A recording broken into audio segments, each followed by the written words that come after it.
السلام علیکم ورحمۃ اللہ وبرکاتہ۔ میرے بھائیوں، ایک معاشرے میں ایک چیز دیکھی جا رہی ہے کہ جیسے جیسے وقت گزر رہا ہے نوجوانوں کو علماؤں سے دور کیا جا رہا ہے۔ وہ علماؤں سے دور ہوتے چلے جا رہے ہیں، مسجدوں سے دور ہوتے جا رہے ہیں۔ ایک ہمیں سمجھنا چاہیے کہ ہم جس دور سے گزر رہے ہیں یہ دور بہت نازک ہے میرے بھائیوں۔ اس دور پہ شیطان ہر طرف سے ہم پہ حملے کر رہا ہے۔ یہ بہت زیادہ فتنے کا دور ہے اور ہم اپنی رہنمائی خود نہیں کر سکتے بغیر علماؤں کے۔ ہمیں شیطان کب کہاں سے گمراہ کر دے ہم نہیں جانتے۔ اس فتنے کے دور پہ علماؤں کا ساتھ ہونا ہمارے لیے بہت ضروری ہے۔ ہمیں چاہیے کہ ہم علماؤں سے کے قریب ہوئیں، ان سے دوستیاں بڑھائیں، ان کے ساتھ وقت گزاریں، ان کی صحبت میں رہیں۔ ہاں، ہو سکتا ہے کہ ہم جو کچھ علماء ایسے ہوتے ہیں کہ ہمیں وہ ہمیں لگتا ہے کہ انہیں کچھ نہیں آتا ہے، وہ تو صرف نماز پڑھاتے ہیں، یا شیطان ہمارے ذہن میں ان کے لیے وہم ڈال دیتا ہے، کچھ بھی کسی بھی طرح سے وہ ان سے وہ ہمیں دور کر دیتا ہے، کیونکہ وہ جانتا ہے کہ اگر علماء کے یہ قریب ہوگا تو یہ اس کے لیے بہت فائدے کی بات ہے۔ تو اس لیے شیطان ہمارے ذہن میں وہم ڈال دیتا ہے، علماؤں سے دور کر دیتا ہے۔ لیکن پھر بھی صرف ہم ان کی صحبت میں رہیں گے، ان کے ساتھ وقت گزاریں گے تو پتہ نہیں کتنی چیزوں سے ہم ویسے ہی بچ جائیں گے۔ قدم قدم پہ ہمیں ضرورت ہے علماؤں کی، عالموں کی، مفتیوں کی۔ ایسا دور چل رہا ہے کہ ہر قدم ہمیں پوچھ پوچھ کے رکھنا ہے، ہر بڑھتا قدم ہمیں پوچھ پوچھ کے کرنا ہے۔ یہ اپنے حساب سے چلنے والا دور نہیں ہے۔ تو یہ اس میں آج کل نوجوانوں میں ایک یہ چیز جو عام کر دی گئی ہے کہ کریئر بنانا ہے۔ یہ کریئر بنانے کے چکر میں انسان مسجدوں سے، عالموں سے اتنا دور ہو گیا، اپنے دین سے اتنا دور ہو گیا ہے کہ بس دنیا نے یہی بتا دیا ہے کہ بس سکسیس تو یہی ہے کہ بڑی گاڑی ہونا چاہیے، بڑا مکان ہونا چاہیے، اور دولت ہونی چاہیے، شہرت ہونی چاہیے، پیسہ ہونا چاہیے، اچھی جگہ شادی ہونا چاہیے۔ یہی بس دنیا نے اس کو اسٹینڈرڈ بنا دیا ہے۔ تو ہر نوجوان کے ذہن میں یہی بیٹھ گیا کہ کامیابی تو یہی ہے، جبکہ ہمارے نبی نے فرمایا کہ اللہ کی نظر میں کامیابی وہ ہے کہ جو انسان جہنم سے بچ گیا اور جنت میں چلا گیا۔ اصل کامیابی تو وہاں کی ہے۔ میرے بھائیوں، ہمیں اس چیز میں بہت توجہ کے ساتھ سوچنا چاہیے، اور اگر ہم ایسا نہیں کریں گے، نہیں سوچیں گے، تو جیسا کہ ہم سب جانتے ہیں کہ اللہ اللہ کو ہماری ضرورت نہیں ہے، ہمیں اللہ کی ضرورت ہے۔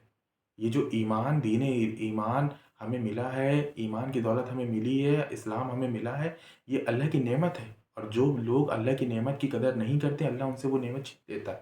آج ہم دیکھ رہے ہیں کہ نہ جانے کتنے ہمارے مسلمان بھائی بہن مرتد ہو رہے ہیں، اسلام سے جا رہے ہیں، کیونکہ انہوں نے اسلام کی پرواہ نہیں کری، دین کی پرواہ نہیں کری۔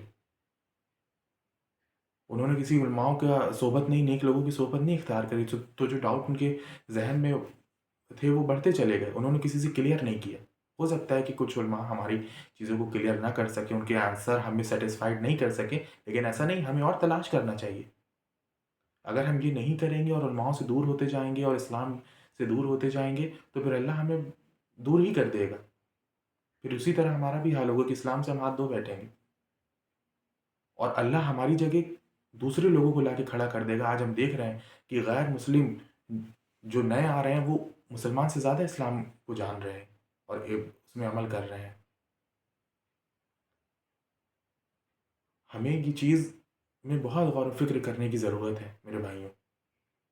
ہمیں کسی بھی حال میں ایک نبی کی ایک حدیث ہے کہ نبی نے فرمایا تھا آج سے 1450 سال پہلے صحابہ سے کہ ایک ایک وقت آئے گا کہ تم لوگوں پہ ہر طرف سے، چاروں طرف سے لوگ ٹوٹ پڑیں گے، غیر ٹوٹ پڑیں گے تم پہ۔ تو کہ صحابہ نے پوچھا تھا یا رسول اللہ کیا اس وقت ہماری تعداد بہت کم ہوگی؟ انہوں نے کہا نہیں، تعداد تم لوگوں کی بہت زیادہ ہوگی، لیکن تمہارے دلوں میں وہن ڈال دیا جائے گا۔ تو انہوں نے پوچھا یا رسول اللہ یہ وہن کیا ہوتا ہے؟ تو انہوں نے فرمایا، اپنے نبی کریم صلی رسول اللہ صلی اللہ علیہ وسلم نے فرمایا کہ وہن یہ ہوتا ہے کہ دنیا کی محبت اور موت کا ڈر، کہ تمہارے دلوں میں دنیا کی محبت آ جائے گی اور موت سے ڈر لگنے لگے گا، بس دنیا کمانا ہے، بس دنیا کمانا ہے۔ آج کل سب کے ذہن میں یہ ڈال دیا گیا ہے، گھر والے بھی یہی بولتے ہیں، ماں باپ بھی یہی بولتے ہیں کہ بس اتنے مارکس لانے ہیں، تمہیں اچھی جاب مل جائے گی، تمہیں یہ سکسیز ہے، تمہیں یہ بننا ہے، وہ بننا ہے۔ اس میں کرتے کرتے بیچارے کی آدھی زندگی گزر جاتی ہے، اور پھر آخر کے وقت میں جو زندگی بچتی ہے اس میں اس کو کیا فائدہ ہی حاصل کر سکتا ہے؟ کیونکہ جو اس کا وہ دور تھا جس میں اس کی جسمانی قوت اس میں زیادہ تھی، جس میں وہ بڑے بڑے کاموں کو انجام دے سکتا تھا، دین کی خدمات کر سکتا تھا، لوگوں کی ہدایت کا ذریعہ بن سکتا تھا، اس میں تو وہ تو وقت اس نے ضائع کر دیا۔ تو میرے بھائیوں کی بہت نازک وقت گزر رہا ہے، سے ہم گزر رہے ہیں۔ ہمیں چاہیے کہ ہم علماؤں کا ہاتھ بہت مضبوطی سے تھام لیں، اور وہ ہو سکتا ہے ہمیں اپنی مسجد کے علماء نہیں پسند ہیں، یا شیطان ہمیں گمراہ کر دیتا ہے، یا ان میں کوئی ایسی چیزیں ہیں کہ ہمیں نہیں پسند، لیکن پھر بھی ان کی صحبت ہمیں بہت اونچا کر دے گی۔